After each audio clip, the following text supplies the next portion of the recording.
आता याच्यामध्ये शासनासमोर एक महत्त्वाचा विषय असा आहे की जेनझीची चर्चा आणि संवाद साधणार कोण? कारण एकतर जेनझीच्या वयाची त्यांची भाषा, त्यांची संवादाची शैली वेगळी आहे. तर यासाठी महाराष्ट्राचं जे आत्ताचं विधिमंडळ आहे, त्या विधिमंडळामध्ये 288 विधानसभा सदस्य आहेत. त्या 288 सदस्यापैकी फक्त एकमेव आमदार जे आहेत रोहित आर पाटील, म्हणजे आर पाटील यांचे चिरंजीव आहेत रोहित पाटील, हे जेनझी आमदार आहेत. म्हणजे त्यांचं वय आता 26-26.5 वर्षाचं आहे. आणि आपल्याला माहिती आहे की रोहित पाटील हे देवेंद्र फडणवीस यांचे ब्ल्यू आईड बॉयज आहेत. म्हणजे ब्ल्यू आईड बॉयज ही संकल्पना अशी आहे की अतिशय लाडका विद्यार्थी किंवा लाडका एक माणूस असतो, त्याला ब्ल्यू आईड बॉय म्हणतात. तर त्या पद्धतीनं देवेंद्र फडणवीस यांचा ब्ल्यू आईड बॉय म्हणून रोहित पाटील यांचा उल्लेख आपण नेहमी करतो. तर त्याच्यामध्ये जी जेनझी धोरण समिती होणार आहे राज्य शासनाची, त्या जेनझी धोरण समितीचं अध्यक्षपद हे रोहित पाटील यांना देण्याचा विचार सध्या शासकीय पातळीवर मोठ्या प्रमाणात सुरू आहे. आणि या जेनझी समितीला राज्यमंत्री आणि कॅबिनेट मंत्रीपदाचा दर्जा देण्याचा विचार सुरू आहे. त्यामुळं रोहित पाटलांना प्रत्यक्षपणे लाल दिवा मिळण्याचे योग आहेत. नमस्कार, मी हनुमंत मोहिते .सोनेर आहे माझ्या यूट्यूब चॅनेलवर सर्व प्रेक्षकांचं स्वागत आहे. सध्या जेनझीचं वारं सध्या देशभर आणि राज्यभर सुरू आहे. आणि या सगळ्या वातावरणामध्ये आपण पाहतो की जेनझीला नेमकं कसं त्यांच्याशी डायलॉग करायचा आणि त्यांच्या संवाद कसा साधायचा या प्रकारची एक रणनीती भाजपकडनं, सत्ताधाऱ्यांच्याकडनं आणि विरोधकांच्याकडनं आखली जाते. एका बाजूला नरेंद्र मोदी हे जेनझीसाठी इंस्टाग्रामचे व्हिडिओ करतायत, दुसऱ्या बाजूला राहुल गांधी जे लोकसभेचे विरोधी पक्ष नेते आहेत ते सुद्धा वेगळ्या प्रकारच्या विद्यार्थ्यांच्या आंदोलनात सहभागी होत आहेत आणि छात्रों की गुंज नावाचा कार्यक्रम त्यांनी सुरू केलेला आहे. दुसऱ्या बाजूला RSSचे प्रमुख मोहन भागवत यांनी सुद्धा जेनझीबरोबर संवाद साधण्याचा प्रयत्न केलेला आहे. आता याच्यामध्ये दोन्ही पातळ्यावर प्रयत्न सुरू असताना राज्य पातळीवरचा आपण विषय चर्चा करणार आहोत की राज्य पातळीवर मुख्यमंत्री देवेंद्र फडणवीस हे जेनझीचे धोरण करण्याची सध्या तयारी करतायत. आणि ज्या पद्धतीनं पंतप्रधान नरेंद्र मोदी यांनी सर्व मंत्र्यांना आणि सर्व राज्य सरकारांना त्यांच्या सूचना दिलेल्या आहेत की जेनझीबरोबर संवाद साधा आणि त्याच्याबरोबरचं धोरण तुम्ही एक व्यवस्थित प्रमाणात आखा म्हणून. तर याच्यामध्ये देवेंद्र फडणवीस आता त्या प्रकारची रणनीती आखत आहेत. आणि त्याप्रमाणे त्यांनी नुकतंच उच्च आणि तंत्र शिक्षण मंत्री चंद्रकांतदादा पाटील यांना एक बैठक घ्यायला लावली आणि IITच्या विद्यार्थ्यांना आणि अनेक विद्यापीठाच्या विद्यार्थ्यांशी त्यांनी चर्चा केली आणि त्यांच्या समस्या ऐकून घेतल्या.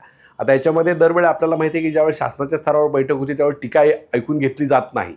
पण त्या चंद्रकांतदादांच्या बैठकीमध्ये मात्र सर्व विद्यार्थ्यांना पूर्णपणे टीका करण्याची मुभा देण्यात आली आणि चंद्रकांतदादांनी त्यांचं शांतपणे ऐकून घेतलं.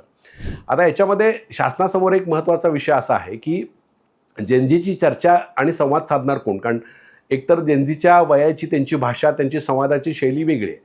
तर यासाठी महाराष्ट्राचं जे आत्ताचं विधिमंडळ आहे, त्या विधिमंडळामध्ये 288 विधानसभा सदस्य आहेत. त्या 288 सदस्यापैकी फक्त एकमेव आमदार जे आहेत रोहित आर पाटील, म्हणजे आर पाटील यांचे चिरंजीव आहेत रोहित पाटील, हे जेनझी आमदार आहेत. म्हणजे त्यांचं वय आता 26-26.5 वर्षाचं आहे. तर साधारण 25 ते 29 वयाचं आपण जेनझी किंवा त्याच्या जेनझी आपण म्हणतो. तर 97 सालाच्या नंतरचे जन्मलेले जेनझी अशा प्रकारचं आहे. तर त्याच्यामध्ये एकमेव आमदार बसतात ते म्हणजे रोहित पाटील.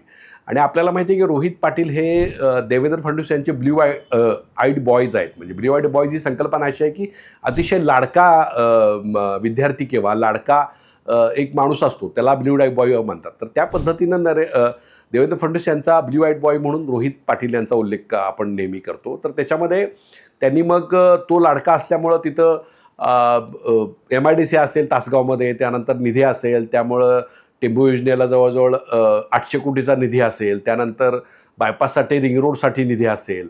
तर या सगळ्या गोष्टी त्यांनी प्राधान्यानं रोहित पाटील यांना शासनाकडे दिल्यात. ॲक्च्युली रोहित पाटील हे शरद पवार गटाचे आमदार आहेत, पण तरीसुद्धा जे प्रेम आणि जे त्यांना ज्या पद्धतीचा ॲक्सेस देवेंद्र फडणवीस यांच्याकडे मिळतो तर ते अतिशय जवळचे मानले जातात. त्यामुळे त्यांच्या भाजप प्रवेशाची चर्चा पण आता सगळी होती आहे. तर हे जे रोहित पाटील आहेत त्यांचं एक मांडणीसुद्धा अतिशय, त्यांची शैली जी आहे भाषणाची ती आर पाटलांसारखी आहे. आर पाटलांसारखं ते मांडणी करतात. त्यांची भाषण शैली अतिशय संयमी, अतिशय शांतपणे त्या गोष्टी मांडतात, पण अतिशय परखडपणे, आक्रमकपणे ते भाषणं करतात. काही वेळा त्यांच्या भाषणामध्ये सखोल विवेचन असतं आणि आबांची शैली असल्यामुळं अर्थात ही आबांची शैली ही महाराष्ट्रात अतिशय लोकप्रिय एकेकाळी होती. त्यामुळे त्याच शैलीचा एक कॉपी आपण म्हणतो त्या पद्धतीने, एक क्लोन म्हटलं तर म्हणजे त्यांचाच मुलगा असल्यामुळे अर्थात त्यांचाच शैली त्यांच्यावर प्रभाव आहे. तर ती शैली आणि ती महाराष्ट्रावर गारुड करणार आहे. आणि दुसरी गोष्ट, रोहित पाटील हे त्यांचे पक्षाचे मुख्य प्रवक्ते आहेत आणि इंस्टाग्रामवर असेल, फेसबुकवर असेल, सोशल मीडियाला, यूट्यूब असेल, अतिशय लोकप्रिय पर्सनॅलिटी आहे. तर या लोकप्रिय पर्सनॅलिटीचा उपयोग करून घेण्याचा मानस हा देवेंद्र फडणवीस यांचा आहे. त्यामुळं जी जेनजी धोरण समिती होणार आहे राज्य शासनाची, त्या जेनजी धोरण समितीचं अध्यक्षपद हे रोहित पाटील यांना देण्याचा विचार सध्या शासकीय पातळीवर मोठ्या प्रमाणात सुरू आहे. आणि या जेनजी समितीला राज्यमंत्री आणि कॅबिनेट मंत्रिपदाचा दर्जा देण्याचा विचार सुरू आहे.